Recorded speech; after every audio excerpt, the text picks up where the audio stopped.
Ons skriflesing kom vanoggend uit Psalm 86 en as teksvers spesifiek vers 11. Kom ons lees gou, Psalm 86, 'n gebed van Dawid. Here, neig u oor, verhoor my, want ek is ellendig en behoeftig. Bewaar my siel, want 'n gunsgenoot is ek. U, my God, verlos die knegg wat op u vertrou. Wees my genadig, o Here, want ek roep u aan die hele dag deur. Verbly die siel van die knegg, want tot u, o Here, hef ek my siel op. Want u, Here, is goed en vergewensgesind en groot van goedertierenheid vir almal wat u aanroep. Here, luister na my gebed en let op die stem van my smekinge. In die dag van my benoudheid roep ek u aan, want u verhoor my. Daar is niemand soos u onder die gode, Here, en daar is niks soos u werke nie. Al die nasies wat u gemaak het, sal kom en hulle voor u aangesig neerbuig, Here, en hulle sal u naam eer, want u is groot en doen wonders, u alleen is God. Leer my, Here, u weg. Ek sal in u waarheid wandel. Verenig my hart tot die vrees van u naam. Here, my God, ek wil u loof met my hele hart en u naam vir ewig eer, want u goedertierenheid is groot oor my en u het my siel uit die doderyk diep daaronder gered. O God, vermetelis het teen my opgestaan en 'n bende tiranne soek my lewe en hulle stel u nie voor hulle oë nie. Maar u, Here, is 'n barmhartige en genadige God, lankmoedig en groot van goedertierenheid en trou. Wend u tot my en wees my genadig. Gee u sterkte aan die knegg en verlos die seun van u diensmaagd. Doen aan my 'n teken ten goeie, sodat my haters dit sien en beskaamd kan staan, omdat u, o Here, my gehelp en getroos het. Dag Hammarskjöld was die sekretaris-generaal van die VVO van 1953 tot 1961, totdat hy baie tragies sterf in 'n vliegongeluk in Zambië in 1961. En die ondersoekers was totaal dronk geslaan waarom daardie vliegtuig as waar dan nou vasgevlieg is teen die grond. Totdat hulle op 'n oop kaart afgekom het in die kajuit. Is 'n kaart van Ndolo, dis 'n lughawe naby Leopoldville of vandag Kinshasa, as hulle nie alweer die naam verander het nie, en Zaire, as hulle nie alweer die naam van Zaire verander het nie, in die Kongo, daardie gedeelte. Die kaart is vir Ndolo. Hulle bestemming was Ndala in Zambië. So die vlieënier sit met die verkeerde kaart voor hom. En wanneer hy dan in Ndala land, dan dink hy dat hy 1000 meter, vir 1000 voet, hoër is as wat hy in werklikheid is, en wanneer hy land, dan vlieg hy vas teen die grond. Dit was op die ou en die verklaring wat hulle gehad het, hoekom hierdie vliegongeluk plaasgevind het. Een klein lettertjie, Ndolo, Ndala, wat 'n wêreldse verskil gemaak het, want hy het nie die regte kaart gehad nie. Dit is so belangrik vir ons lewens, dat ons die regte lewenskaart, padkaart, vir ons lewe sal hê. En God se woord is daardie kaart in ons lewe wat vir ons rigting moet gee. So vanoggend wil ek stil staan by God se woord moet in die eerste plek jou denke vul, in die tweede plek jou lewenswyse bepaal, en dan in die derde plek jou hartsgesindheid rig. So kom ons gaan kyk na vers 11, ons teksvers. Leer my, Here, u weg. Ek sal in u waarheid wandel, verenig my hart tot die vrees van u naam. Die eerste ding wat hy bid, Here, leer my u weg.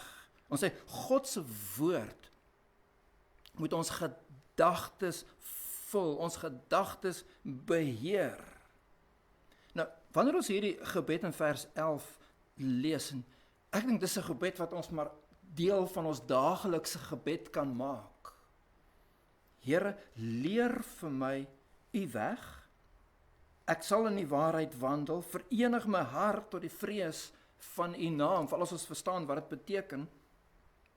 Maar dit is deel van 'n groter gebed, wat Dawid dan nou besig is om te bid.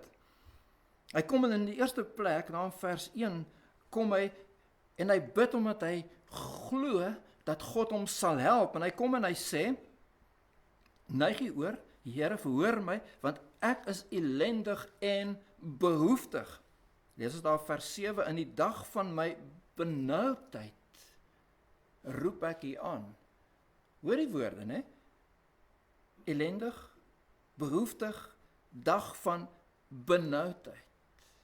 Nergens in God se woord gaan jy die belofte kry dat dit altyd goed met jou gegaan, dat jy nooit teëspoed gaan hê, dat jy nooit siek gaan word, dat alles altyd net so sal wees dat jy gelukkig is, geen teëspoed in jou lewe nie. Inteendeel, jy gaan baie beloftes kry waar die Here vir jou kom sê, ek is met jou midde in daardie omstandighede. Ons moet ons gedagtes met ander woorde vol met God se woord om te weet wanneer die omstandighede wat ongunstig is my tref, dat ek sal weet God is daar vir my, ek kan hom aanroep. Dis in tye wat ons werklik waar ons afhanklikheid van die Here besef, wat ons nader beweeg aan God. So wanneer daar omstandighede in ons lewe is, wat vir ons moeilik raak, daardie swaar kry tye in ons lewe, is dit juist die tyd wat ons moet kom en weer opnuut onsself kom verbind aan die Here en sê, Here, ek het u so nodig in my lewe, ek kan nie sonder u nie. Wanneer dit goed gaan, is dit so maklik om weg te beweeg van daardie gesindheid van, Here, ek het u nodig, dag vir dag, ek het u nou nodig, en ons leef asof God nie saak maak.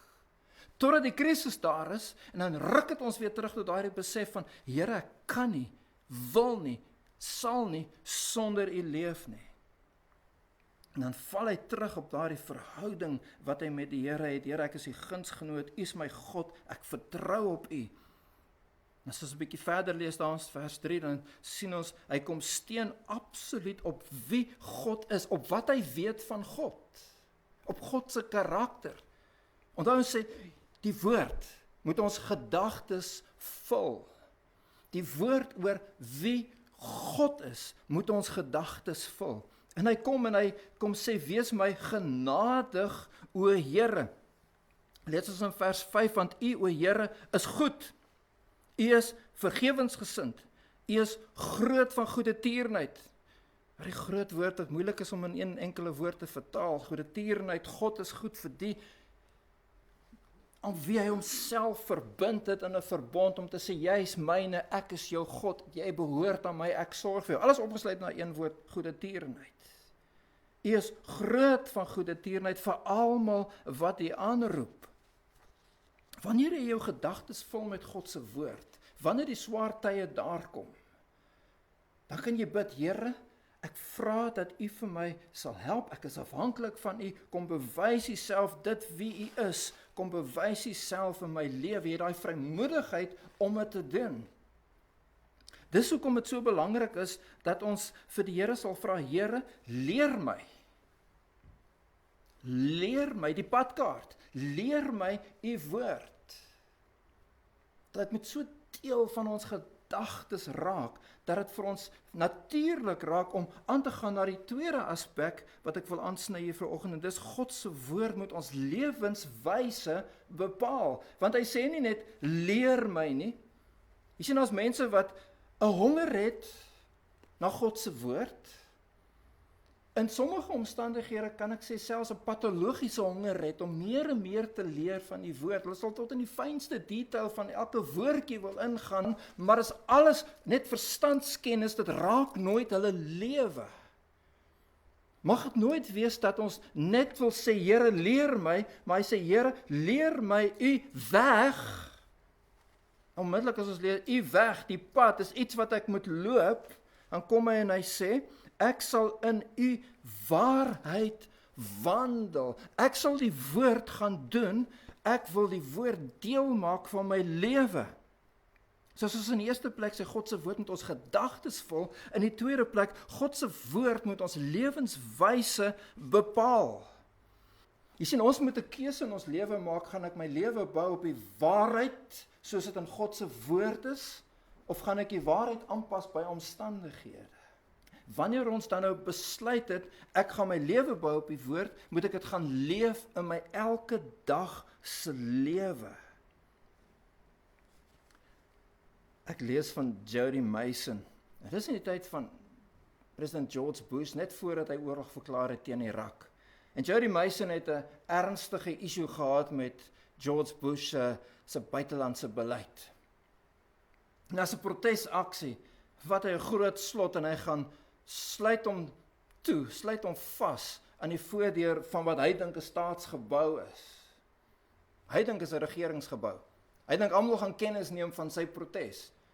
Na so iets soos 18 ure, kom sê hulle vir hom, jy's vasgeketting aan 'n nie regeringsgebou. Dis eintlik 'n welsynsorganisasie wat opheffings doen in landelike gebiede. Niemand is regtig besig om hulle te steur aan jou nie. Hy kon homself nie toe nou loskry nie, want hy het die sleutel weggegooi en die polisie moes kom om hom los te knip. Jy sien, hy's committed tot 'n saak, maar die verkeerde saak. Hy het heeltemal sy feite te mekaar. Dit is so belangrik dat ek en jy as kind seker maak dat ons feite sal regkry, bou jou lewe op God se woord en dan gaan leef jy God se woord, jy gaan staan vir God se woord, jy getuig van God se woord, dit gaan oor Jesus en God se wil vir jou lewe en jy maak seker dat jy committed is tot God se wil. Wat ons bring by die derde deel van hierdie gebed wat ons kry in vers 11. En ons kan sê, God se woord moet jou hartsgesindheid rig. Ons lees daarso, verenig my hart om u te vrees. Verenig my hart om u te vrees. Ons kry 'n paar Engelse vertalings wat die gedagte mooi na vore bring. Daar's the Psalms for today wat sê, may my life be centered upon reverence to your name. May my life be centered, gefokus upon reverence to your name. The Jerusalem Bible sê, make me single-hearted in fearing your name. The Living Bible sê, may every fiber of my being unite in reverence to your name. Jy sien wat ons hart is baie keer verdeeld. Ons is besig met hierdie ding, ons is besig met daardie ding. Ons het hierdie rol, ons het daardie rol. Ons probeer die beste in hierdie, ons probeer die beste in daardie area. En by ouend is ons harte in kompartemente verdeel. Jy weet, ek het 'n stukkie hart vir die huis. Daar speel ek 'n sekere rol. Daar tree ek op 'n sekere manier op. Ek het 'n hart vir my werk. Daar word sekere dinge van my verwag. Daar doen ek sekere dinge. Baie keer is dit anders as wat ek by die huis is. Die persoon wat ek by die werk is, as ek daar instap, is 'n ander mens.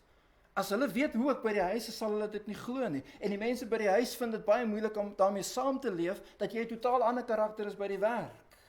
Maar dan kom jy in die kring van die gelowiges of in die kerk en dan is jy totaal 'n ander mens.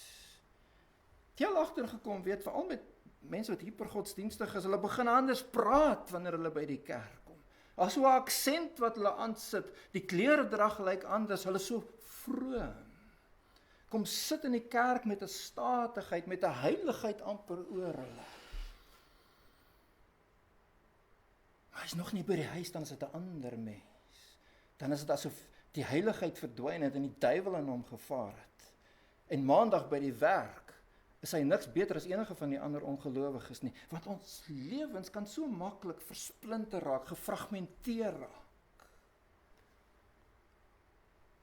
Ons sê die derde punt wat ons hierso bid is, God se woord met my hartsgesindheid rig om God te eer. Die ding wat belangrik moet wees in my lewe is, ek leef om Jesus Christus te verheerlik. Dan en dan alleen, as dit my gesindheid is, dit is waarop ek gefokus is, dan kom al die ander dinge reg. Want dan by die huis is dit my begeerte, Here, ek wil die beste pa wees wat ek moontlik kan wees, want ek eer U. Ek wil hê my kinders, Here, moet kan sien hoe lyk 'n man wat God vrees. Ek wil hê my kinders moet kan sien hoe lyk 'n vrou wat God liefhet. Wanneer ek by die werk is, dan stap ek daarin en ek doen my werk, maar ek doen dit met 'n gesindheid van, Here, ek stap by hierdie werk in om U te verheerlik. Help vir my, Here, dat ek absolute getuie sal wees van die genade van die Here in my lewe, van die krag van God in my lewe, so lyk 'n kind van God. Jy's verenig, die ding wat jou verenig is, ek is hier om die Here te verheerlik. En wanneer ek betrokke raak by die kerk, dan is dit dieselfde gesindheid wat ek het by die werk, of by die huis. Ek verander nie skielik in hierdie supergeestelike mens, wat hierdie mooi dinge sê. Ek is dieselfde mens as wat ek is. Maar in my hart is daar daardie gerigtheid, Here, ek kom nou om U te loof. En daarom, wanneer die gemeente saam sing en die Here loof, kom dit spontaan. Ek ken dalk nie die liedjie nie, maar ek probeer hom sing, ek neer hom saam, want Here, daardie woorde is so mooi, en ek wil dit vir U sê, Here, U is die koning van my hart, U is die koning van my lewe, ek is gefokus om God te eer, en ek gaan huis toe, Here, U is die koning van my hart, U is die koning van my lewe, ek gaan werk toe, en Here, U is die koning van my hart, U is die koning van my lewe, my hart is verenig om God te eer. Wanneer dit 'n werklikheid in 'n mens se lewe raak, begin jou lewe 'n impak hê in hierdie wêreld. Anders het ons geen getuienis. En sou ons dit durf waag om te praat, is dit leeg. Hierdie wêreld snuffel skynheiligheid uit soos niks anders. Hulle gaan diep daaruit, hulle gooi terug in jou gesig en jy staan beskaamd. Die dilemma is dat baie mense 'n soort van 'n Dr. Jekyll en Mr. Hyde persoonlikheid het. Weet nie wie van julle ken die storie van Robert Louis Stevenson, storie wat hom nogal gewild gemaak het by baie mense. Hier is hierdie Dr. Jekyll, 'n geliefde, saggeaarde, beminde wetenskaplike. Almal hou van hom, hy is die goedheid self. Maar hy het 'n konkoksie ontwerp. En daardie konkoksie, as jy dit vat, dan bring dit, hier is 'n verborgde persoonlikheid hier binne, en bring dit daardie persoonlikheid na vore. En dis Mr. Hyde. En kyk, Mr. Hyde is die boosheid self. Maar op 'n dag vind Dr. Jekyll uit, ek het nie die konkoksie meer nodig nie. Mr. Hyde kom sommer van self na vore. Baie keer in ons lewe is ons met dieselfde ding besig. Weet jy, so boosheid wat hier in die hart is wat na vore kom, vanself. Ek het nie baie druk in my lewe nodig voor dit na vore kom nie. So 'n bietjie druk is genoeg, en ek vloek, en ek praat lelik, en ek sê verkeerde goed, en ek doen verkeerde goed. Die antwoord lê in 'n hart wat absoluut verenig is om God te verheerlik. So wat leer ons vanoggend? 3 baie eenvoudige dinge. Hierdie woord is die waarheid van God. Dis die waarheid oor God, dis die waarheid oor God se wil vir my lewe. Dis die waarheid oor hierdie wêreld. Ek en jy moet hou by hierdie woord. Wanneer die druk op ons kom om die woord af te water, kom dit terug na God sê, ek dien God, ek gehoorsaam sy woord, ek eerbiedig sy woord. Die tweede plek, hierdie woord moet my lewenswyse bepaal. Elke detail van my lewe moet gebou word op dis wat God van my verwag. Dis hoekom ek die woord moet ken, maar ken is nie genoeg nie, ek moet ook die woord doen. Ons lees in 1 Tessalonisense 2 vers 13, hierdie woord werk in die wat glo. Hierdie woord verander die wat glo. God gebruik sy woord om jou lewe nuut te maak. Die derde ding wat ons leer is, ons hartsgesindheid moet gerig wees, Here, ek wil U verheerlik, U eer in alles. Mag die Here vir ons help, dat dit waar gaan wees van elkeen van ons lewens. Kom ons bid saam. Eerstens wil ons vra, Here, vergewe ons. Wanneer ons soos 'n Dr. Jekyll en 'n Mr. Hyde leef. Of soos 'n verkleermannetjie, Here, en ons aanpas by omstandighede. Gewe ons wanneer ons nie U woord ernstig opneem, wanneer ons nie U woord uitleef, wanneer ons nie gefokus is op U eer, maar enigiets anders. Dankie dat ons vanmôre ook kan weet, Here, U is 'n God wat vergewe, U is die genadige God, U is die God wat groot van goedheid is vir die wat aan U behoort. En daarom met vrymoedigheid kan ons kom vra, Here, vergewe ons sondes en dit ook ontvang. Dat ons kan weet, ons staan voor U, Here, gereinig deur die bloed van Jesus Christus, vry verklaar, skoon, sodat ons 'n mooi lewe, skoon, gereinig, geheilig, tot U eer kan gaan leef. So ons kom vra, Here, kom leer ons U waarheid. Help ons om U waarheid te leef. En Here, verander ons harte, sodat ons hart verenig sal wees. Een doel sal hê, een fokus sal hê, laas skerp gefokus om die wil van die Here te doen, om Jesus Christus te verheerlik. Elke dag, oral waar ek kom, in alles wat ek doen. Dit bid ons in Jesus naam.